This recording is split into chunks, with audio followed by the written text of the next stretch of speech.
नमस्कार, बीकेसी गुरु क्लासेस में आपका स्वागत है। आज हम पढ़ेंगे कक्षा 9वीं ब्रिज कोर्स गणित से चैप्टर दशमलव संख्याएं। दशमलव संख्याएं के कार्यपत्रक 1 का अध्ययन करेंगे। निम्नलिखित संख्याओं का योग लिखें। देखिए, कार्यपत्रक 1 है, ये जो संख्याएं हमें दी गई हैं इनका हमें योग करना है।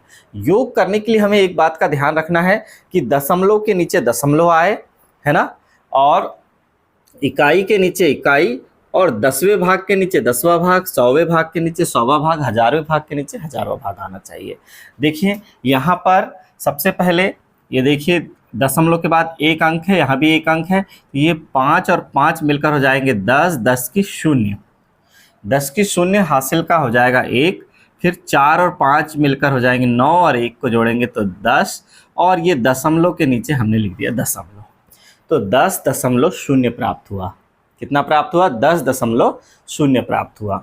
फिर देखिए यहाँ पर दूसरा है 3.62 में 6.12 जोड़ना है। फिर भी यहाँ देखिए 3 है इकाई का अंक, फिर दशमलव के बाद दशांश है 6 और शतांश है 2। फिर यहाँ भी देखिए 6 है इकाई का अंक, फिर दशांश है 1 और शतांश है 2।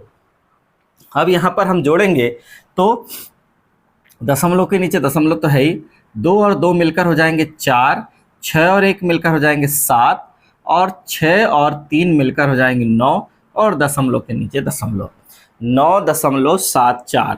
इसी प्रकार बच्चों ये तीसरा, चौथा और 5वें सवाल को आपको स्वयं हल करना है। नेक्स्ट है निम्नलिखित संख्याओं का योग लिखें। जो संख्याएं हमें दी गई हैं इनका हमें योग ज्ञात करना है। अब आड़े पैटर्न में दिया हुआ है, चलिए करते हैं योग। योग ज्ञात करने से पहले हमें ध्यान रखना है कि दशमलव के नीचे दशमलव का आना जरूरी है।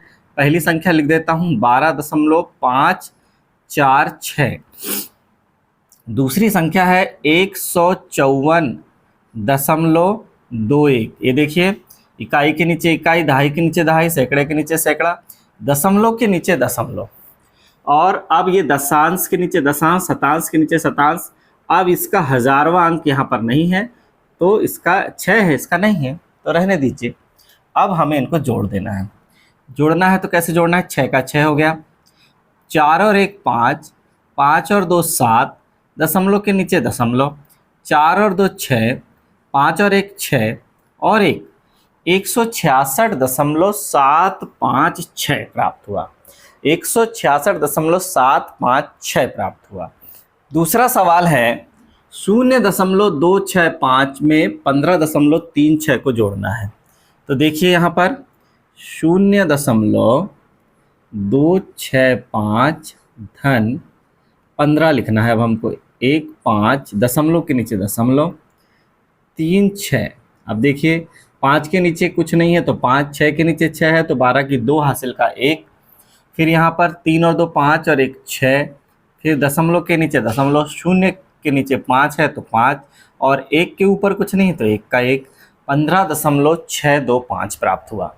यहाँ पर हमें ये ध्यान रखना है कि जिसके नीचे कुछ नहीं है जैसे का वैसा जुड़ गया। 6 और 6 12 की 2 हासिल का 1, 3 2 5 और 1 6, फिर यहाँ दशमलव के नीचे दशमलव, 0 के नीचे 5 है तो 5, 1 के ऊपर कुछ नहीं है तो 1 का 1। इस तरह से हमको करना है सवाल नंबर 3 और 4। आगे है यहाँ पर चौथा प्रश्न।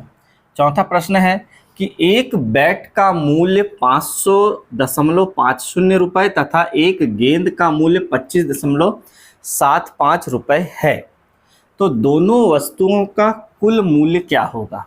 दोनों वस्तुओं का कुल मूल्य हमें ज्ञात करना है, यानी हमें इन्हें जोड़ना है। तो देखिए पहले बैट का मूल्य कितना है? 500.50, और गेंद का मूल्य है, गेंद का मूल्य कितना है? 25.75। दशमलव के नीचे दशमलव का फिर से ध्यान रखना है हमें। दोनों को जोड़ना है तो हमें मिलेगा कुल मूल्य कितना है? 5 का 5, 7 और 5 12 की 2 हासिल का 1, 5 और 1 हो गया 6, और 2 और 5 दशमलव के नीचे दशमलव लगा दिया। 526.25 रुपये, यानी 526 रुपये 25 पैसे, ऐसे भी हम इसे पढ़ सकते हैं। इतने का बैट और गेंद दोनों का मूल्य हुआ। फिर अगला है पांचवा, जो कि आपको स्वयं करना है। अब आते हैं कार्यपत्रक 2 में। निम्नलिखित संख्याओं को घटाइए। अब घटाना है हमें, दशमलव संख्याओं में से दशमलव संख्याओं को घटाना है। कैसे घटाएंगे? देखिए, पहली संख्या है 9.5, दूसरी संख्या है 5.5 को घटाना है। तो 5 में से 5 जाएगा तो 0, दशमलव के नीचे दशमलव, और 9 में से 5 जाएगा तो 4, 4.0 प्राप्त हुआ, अर्थात पूरा पूरा 4 प्राप्त हुआ। दूसरी संख्या है 3.62 में से 2.12 को घटाना है। ठीक है, घटा देंगे। यहाँ 2 में से 2 गया 0, 6 में से 1 गया 5, और 3 में से 2 गया 1, और दशमलव के नीचे लगा देंगे दशमलव, 1.50 प्राप्त हुआ। इसी प्रकार 9.84 में से 2.63 को घटाना है, 9.78 में से 5.67 को घटाना है, और 7.46 में से 3.25 को घटाना है। ये काम आपको स्वयं करना है। दूसरा प्रश्न है, निम्नलिखित संख्याओं का अंतर ज्ञात कीजिए। घटाने को ही क्या बोलते हैं? अंतर। बड़ी में से छोटी संख्या को घटाना होता है। अब देखिए, 9.81 है में से 5.3 को घटाना है। तो कैसे घटाएंगे? सबसे पहले 1 के नीचे कुछ नहीं है तो यहाँ पर हमें 0 लगा देना है। 1 में से 0 गया तो 1, 8 में से 3 गया तो 5, और 9 में से 5 गया तो 4, 4.51 हमें प्राप्त हुआ अंतर। फिर दूसरा सवाल देखिए, 5 के नीचे फिर 0 लगा दिया, 5 का 5, 6 में से 9 नहीं घटता, एक उधार लिया, 16 हो गया। 16 में से 9 गए तो 7 बचेगा, दशमलव के नीचे दशमलव, 8 में से 6 गए तो 2 बचेगा। कितना प्राप्त हुआ? 2.75 प्राप्त हुआ। इसी प्रकार ये तीसरा, चौथा और पांचवा आपको स्वयं करना है। निम्नलिखित संख्याओं का अंतर कीजिए। अब देखिए, आड़े रूप पैटर्न में दिया हुआ है, तो अब देखिए 612.546, इसमें से हमें घटाना है, दशमलव के नीचे लगा दो दशमलव, क्या आ जाएगा? 54.21 को घटाना है। घटाइए, क्या हो जाएगा? 6 का 6, 4 में से 1 गया तो 3, 5 में से 2 गया तो 3, फिर दशमलव, 1 में से 4, 2 में से 4 नहीं जाता इसलिए एक उधार ले गए, 12 में से 4 गया तो कितना बचेगा? 8। फिर यहाँ पर तो 1 था, 0 हो गया, फिर एक उधार ले गए तो 10 हो गया, 10 में से 5 गए तो 5, यहाँ बचा 5। 558.336 प्राप्त हुआ, 558.336। अब यहाँ पर हम दूसरा सवाल भी करके बता देते हैं। 40.265 में से 15.36 को घटाना है। जो संख्या नहीं है आखिरी में हम 0 लगा सकते हैं। 5 में से 0 गया तो 5, 6 में से 6 गया तो 0, यहाँ से एक उधार ले गए, 12 हो गया, यहाँ से एक यहाँ लाए 10 हुआ, यहाँ से फिर एक उधार ले गए तो यहाँ 9, यहाँ 12 हो गया। 12 में से 3 गया तो 9, 9 बचा था, यहाँ 9 में से 5 गया तो 4, और 3 में से 1 गया तो 2, दशमलव के नीचे दशमलव आ गया, 24.905 प्राप्त हुआ। इसी प्रकार ये तीसरा और चौथा सवाल आपको स्वयं करना है। आगे है, एक शर्ट का मूल्य 500.750 रुपये है। दुकानदार इसको 25.75 रुपये की छूट पर देता है, तो शर्ट को कितने रुपए मूल्य में खरीदा जाएगा? कितनी छूट मिल गई? जितनी छूट मिल गई उतना घटा देंगे। मूल्य था शर्ट का कितना था? 500.750, और इसमें छूट मिली 25.75 की छूट मिली।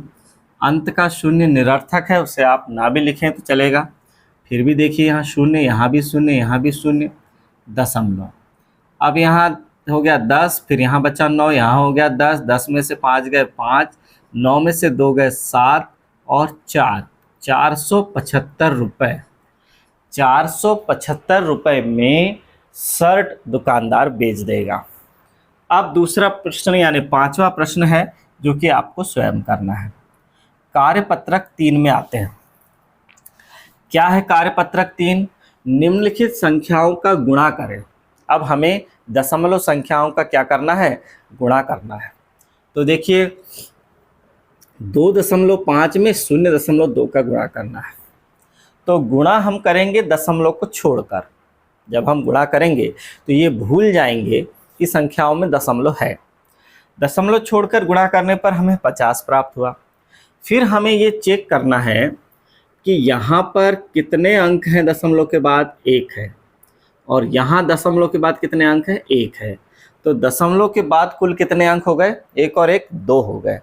तो यहाँ पर हम 2 अंकों के बाद दशमलव जब लगाएंगे तो क्या प्राप्त हो जाएगा? सीधे 0.50 प्राप्त हो जाएगा। अब इसकी सुविधा के लिए हम यहाँ शुरू में एक शून्य लगा देंगे, तो 0.50 हो जाएगा, जैसे कि यहाँ दिखाया गया है। ऐसे ही हमें आगे के सवालों में करना है। देखिए यहाँ पर हम दशमलव के बिना गुणा करेंगे पहले, तो हो जाएगा 3 दूनी 6, 3 एकम 3, 0 शून्यम 0 और 0 शून्यम 0 जोड़ देंगे तो 6, 3 और 0 प्राप्त हुआ। अब यहाँ एक संख्या है दशमलव के बाद, यहाँ 1 है, यानी कुल दशमलव के बाद 2 संख्या है, तो 0.36 हमें उत्तर प्राप्त हुआ। कितना प्राप्त हुआ? 0.36 प्राप्त हुआ। ऐसे ही हमें दूसरा, तीसरा और चौथा सवाल स्वयं करना है।